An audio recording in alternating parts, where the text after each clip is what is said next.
Welcome to another installment number 2 of VR Resources and the new Boston project.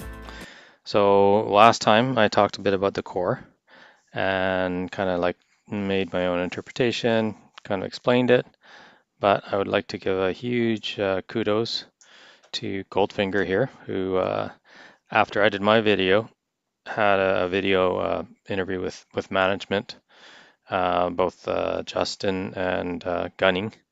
And a lot of what I said, looking for the the dark spots or the darker shades, is definitely true. That is where the copper could be, and or the moly, and or the silver. So it's really up to the assays to do that as well. However, they did also talk in this video about a little bit of the structures that I kind of noticed that were not necessarily focused or mentioned before. And together with that, and we do now know where they're going to start hole number 2 and what they've been drilling through. And we do actually have some historic assays that we can actually look at to say what we're getting. Toward the end of this video, the goal of this program, if you want to say, is try and get 0.5 copper equivalent. So that's going to be a combination of the copper, the moly, and the silver as well. So really, I really want to talk to structure, and it can get really, confusing. A lot of news, a lot of angles, everything's out there. I'll try to just kind of not do that, but we'll see what we get to. So first thing I'm going to look at is this drawing here. So we do, like I said, we do have some assay values that are out there. They're historic, but they are out there. And you kind of have to pick them, make some assumptions, because maybe not all the metals are there, but they do exist. So we know we've seen this, this drawing before, and it's showing that huge quartz zone coming up through the east zone in this specific slice that is basically where hole 001 is going through, and it ended up going 601 meters. The top half of that hole kind of went through limestone and stuff, and then the bottom half of the hole, very little limestone, if any, and a different phase, if you want to call it that. So that can be important, especially, I guess, when they come back with the assays, but it's also important with what we're going to look at today for structure. So first of all, this zone comes up and it kind of heads to the east and south as it gets closer to the surface. We'll look at that a little bit on a map, but we do have 2 holes here on the right hand side. We have PNB 5C and we have NB2 as well. So the PNB 5C, we kind of have intersections, with some generic numbers, and we can kind of, go with that. With NB2, we actually do have a spreadsheet with all the holes in there. So I could actually look at the copper and the moly, and they're basically in 10-foot chunks. So they're not going to be, the 1 meter assays. I believe that New Boston, that VR Resources is going to do for New Boston. But you can see in the top bit of both of these holes, the values go up as you get closer to the top. And as you get deeper, the values go down. There still is, background moly, background copper pretty much everywhere. So that's just the nature of the system. So if I look at, the top, bit of those holes as I'm highlighting in this drawing, I can do a bit of math, bit of assumptions. I can throw a little bit of the, the silver grade that we see from PNB 5C to the NB2 and do a bit of math there. And what I get is there are some intersections of 0.4% copper equivalent. And this is roughly where hole 2 is also going to start, but rather than going vertically down, where you can see that they didn't hit anything, it's gonna hit kind of over there somewhere. We'll talk about this later because I think it's going to kind of go for this zone, and this is a section. So if you think of it, they're kind of crisscrossing. So They're kind of starting on the other side of the peak. There's kind of a valley in between. So, hole 2 and hole 1 are going to be that. So that's where I'm talking about, where this can get complicated. Anyway, I don't know if my black line here is very good, but when we did see those first core photos at like 9 meters or whatever here, I'm assuming we're seeing kind of what we saw in these two holes. So, hitting 0.4% copper equivalent, in those first, 15 meters of that hole is probably completely within reason. Just comparing with these assays, maybe higher as we were actually heading closer to the mineralization. So that's fine, that's great. But I look at this chart and one thing stands out, and I don't know if you guys have noticed it since I put it on the screen, is that thing at the bottom here, the NB1.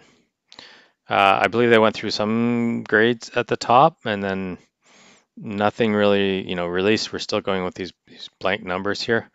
But they did release, a big, footage length for these holes, which had a lot of moly and some copper. And I don't believe they had silver, so I've made some assumptions.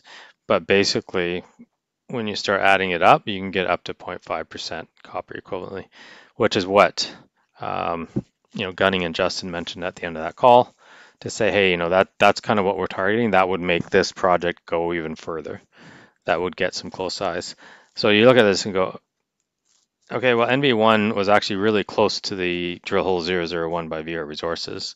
So you think, okay, NB1 had a good intersection. That means, 001 is going to, be similar, but these are completely different intersections. And it's that stuff at the bottom right, just looking at this thing means nothing. You have to have context to it.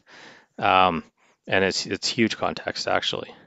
Once you figure out where this is in the setup. How am I finding the copper equivalency? So basically what I'm doing based on kind of current prices, turn everything into parts per million. So, 0.24% copper would be 24,000 parts per million, I believe. 0.01% moly would be 1,000 parts per million, and 6 grams per ton silver. Grams per ton is also already parts per million. Once you get to parts per million, moly times it by 4, and copper times it by, silver times it by 100. So these are just looking at the values converting to that, and then you add all those up, and then you get your copper equivalent. So that's where we are here. You can see the up here, even the silver. If you start converting that, this just blows up into huge numbers for copper equivalents. So silver is a huge wild card here for sure. And I'm glad they're testing silver, copper, and moly, because those three are really gonna, I think, make the difference in the end. So structure. So on the bottom left here, I say, oh, we have this source somewhere here. We know maybe it's going up this GW fault. We have some good values at the top in a couple different places, which we'll show. And then we have this coming up here into this direction. And we have this, but what is this over here?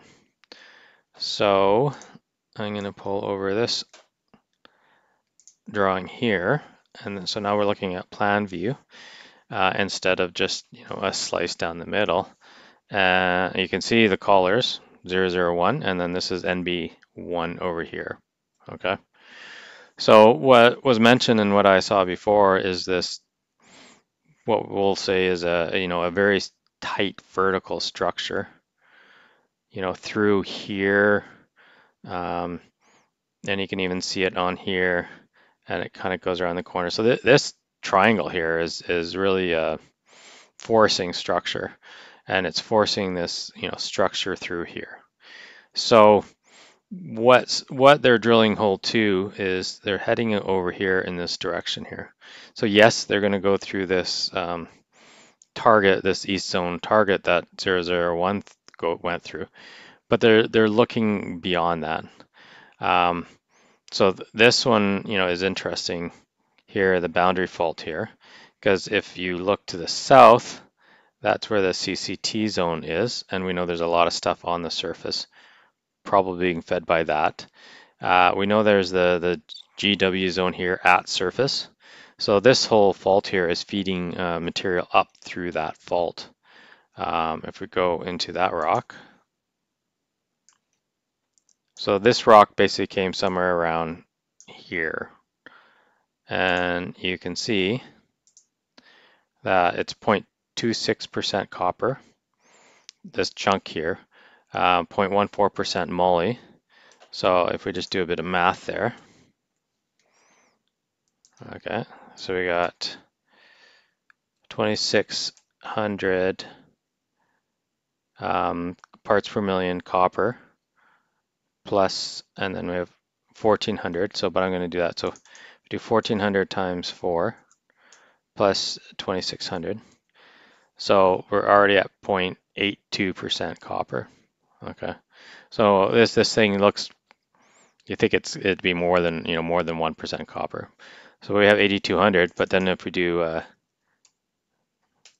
times 100 plus 8,200-ish, it blows it up to, is that 2% copper? Maybe it's 2% copper. I don't know. The math is there. But yeah, so that silver anyway can make a huge influence. So we'll watch that as we go. But going from parts per million to a percent, which is a 100 base system, is a little bit tricky, because parts per million is 1,000 of 1,000, and then you get the 100 thing. That makes it even more complicated. But anyway, so we know, really we're talking about vectoring. This is coming from a source. Where is it coming? It's coming up this fault. It's coming up here. It's coming down here to the CCT zone. It's coming up through this thing up here. However, this, if we go down,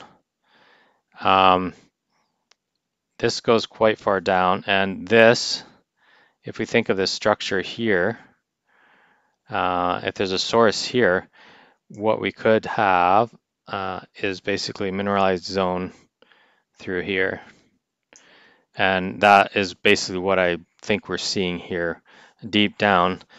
It's going to go through the path of least resistance. At some point, the source here, actually, and I love this triangle stuff here too. So we've got this zone, we've got this zone. It's going to go through the path of least resistance. So it's going to come up through here, and it has multiple eruptions. So who knows what comes first? They can do some age dating on that. But deep down in the earth, and this is, I have it on my spreadsheet on my other computer, 400 meters down into the ground. So it's one of the deeper holes for sure, and there's a lot of moly. So basically, this source here is going to be sending materials deep down below through this way. So that once it hits at a higher structure, it's going to feed through here, but down 400, 500, 600 meters below, there's something in here that source is coming and meeting through here. So the goal of hole 2 is basically to go into there. Now, what is happening here? What is another thing that we see as well? So if we, I don't see on here, I'm going to go to the deck, which I have open in Adobe.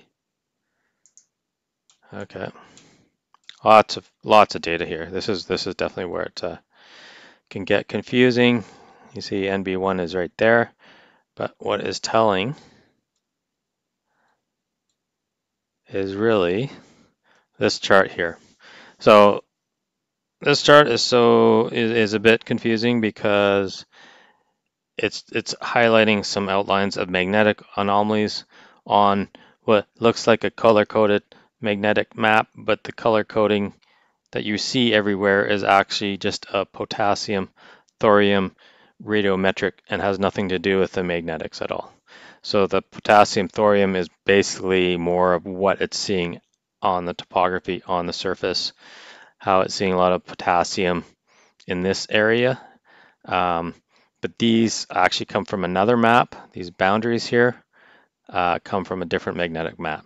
But if we look at where NB1 is, which is right there, okay, and then we look at these magnetic structures here. So we have a magnetic structure coming over here and coming over here, and the theory is that these are deep magnetic structures. But the theory now is that those magnetic structures would align with what we're seeing here. And if you actually look on the other map, there's another magnetic structure here. There's the one here, it's turned, and then there's one here as well. I'm old school, I use paint, so I can't do things like rotate. But really, we're going, I'm going to change my color here. We've got this structure. Oh, I'm not using a line. We've got this structure. We've got this structure here. And then we have these magnetic anomalies. We have this one defined. We want to have down here, and we have down here. So this could be, they could actually drill down deep into that magnetic structure as well, which is interesting. There's something deep happening here, and not only is it deep, it's actually grading quite well. So what I would love to check out is in 1977.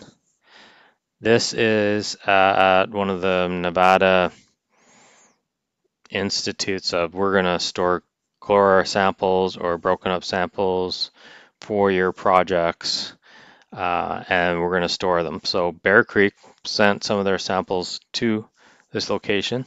This is an insert from a 1977 report, and if we look at NB1, the hole basically goes to 1844 feet. This, whatever was sent after testing, after all that assaying and stuff, goes down to 1833. So there's really only an 11-foot difference there. What if you were to get hold of those samples if they were still there?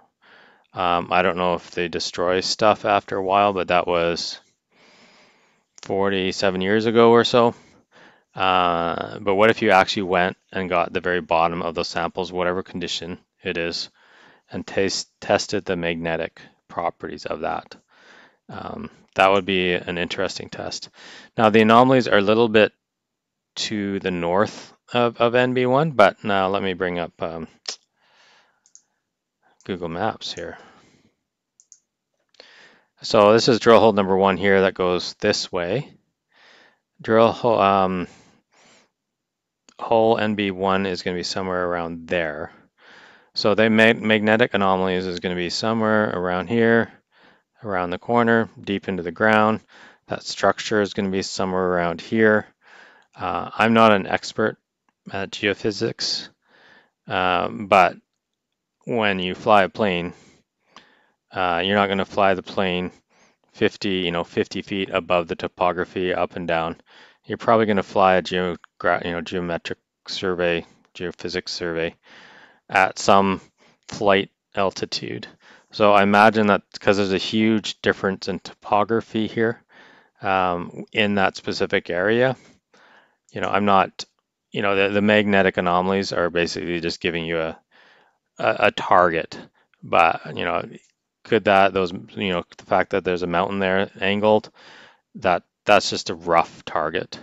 So I would be absolutely curious of that. NB1, the very bottom seems to be grading, even though it's further away from the theoretical source. So as you get closer, the possible mineralization goes up. So you have this, and we know that over on the west side, the Jeep zone's also being fed from that. And then we talked about the fault already. So this is, this just gives me more curious nature. They're not, this hole number 02 going through this east zone conductor is going to go through maybe different levels of porphyry. But really at that depth, it's not just shooting blind. It's shooting in the fact that this boundary fault is being fed. It's shooting the fact that this horizontal structure here is feeding at this lower depth of, the 0.5 equivalent copper. We know the grades, up top fault are just beyond that. So it's going to be extremely interesting what they find in here. Probably, I guess, because of magnetic, I think it's going to be magnetite is basically what was inferred on that. But yeah, no, I am super stoked for them to head that way. I think they definitely know exactly what they're doing. But like I was saying, all these east-west sections and north-south sections and this section, it really is more than just a 2D section. It's like a 3D vectoring from somewhere in here. Let me do a big star here. It's feeding horizontally this way along this fault, or even around the corner here. We have this magnetic anomaly. It's feeding over here in this untapped, deeper target. There's a magnetic anomaly right there as well. It's feeding this way. It's feeding up through the Jeep zone. It's feeding the fault all the way down to CCT. It's feeding the fault all the way up to the Scorpion vein zone.